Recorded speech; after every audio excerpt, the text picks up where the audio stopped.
All right, the excellent question is, you've got an opiate overdose, they come into the ER, and you're considering, after you resuscitate them, they look a lot better, discharging them with naloxone, and props for not calling it Narcan. So this is really controversial. The only real opiate overdoses that you guys should strongly considering sending home are people that used heroin. And the reason I say that is that unless you're willing to observe them for a good little bit of time, like over 6 hours or something like that, after your naloxone wears off, you'll get burned if someone takes a bunch of Percocet, they look bad, you give them the drug of naloxone, and then they perk up, they look great, and then you discharge them home. And that's because the half-life of oxycodone is so much longer than the drug that you gave.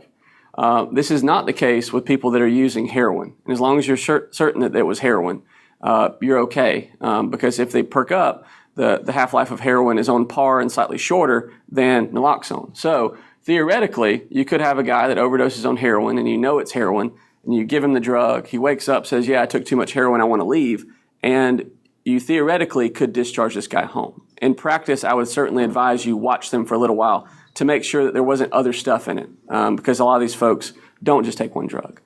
So once you do that, and you got this guy who looks a lot better, and you're pondering how you want to approach the case, should you send him home with naloxone? And this is actually really, really controversial. So here's what the critics of discharging them home would say, is that you're actually encouraging drug abuse, because now you've got this safety net. In my experience talking to people that are addicted to drugs, for the most part, they're not the most rational beasts. They're not like, oh, I can safely overdose on heroin now that I've got my trusty naloxone with me. That's not really what they're doing, okay? These folks are hopelessly addicted, and realistically, they're not going to get fixed in 2 hours, all right? Even if you do the stuff that I recommend of referring them to Narcotics Anonymous and so forth, they're going to keep using that drug.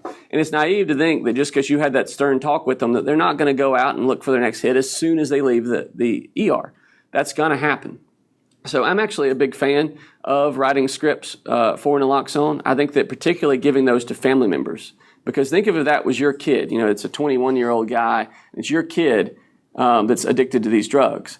And the doctor has the ability to write a script, albeit a very expensive one the way our current system is, that would give you a chance of rescuing your kid if one of his buddies gives you a call at the middle of the night and you rush over there and try to help him. Sure, 911 would be great. But it's such a benign drug in that if you give it to someone that's not on opiates, it does very, very little harm. And so I think that it's an ideal drug that honestly should probably be over the counter. And I really like the idea of giving it. Now, the problem is it's super expensive. And most of the people that are addicted to heroin are not going to say, like, I'd like to spend my $350 on a naloxone syringe. That's exactly the opposite of what they want to spend $350 on. You know if you can't just write for a vial of naloxone rather than the auto-injector?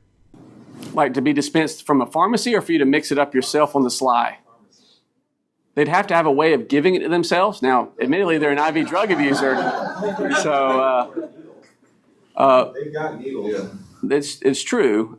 You could. I don't know if the pharmacies will distribute that easily. I don't know if they have it available. You certainly are allowed to, in the same way that you can prescribe epinephrine if you want. Kind of an interesting question, because the problem is the current auto injectors are so absurdly expensive. Correct.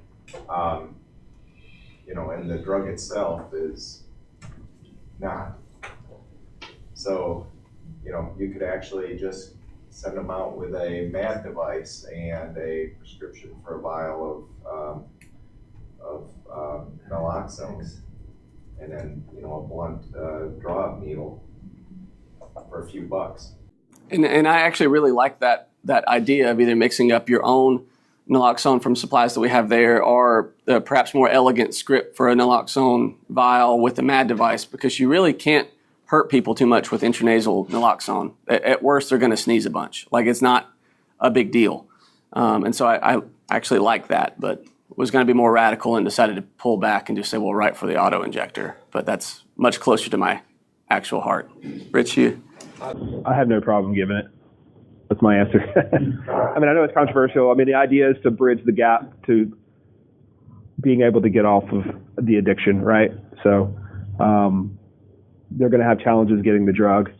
Obviously, there's specific scenarios where they have to have it administered to them because they can't administer it themselves, but I have no problem giving it.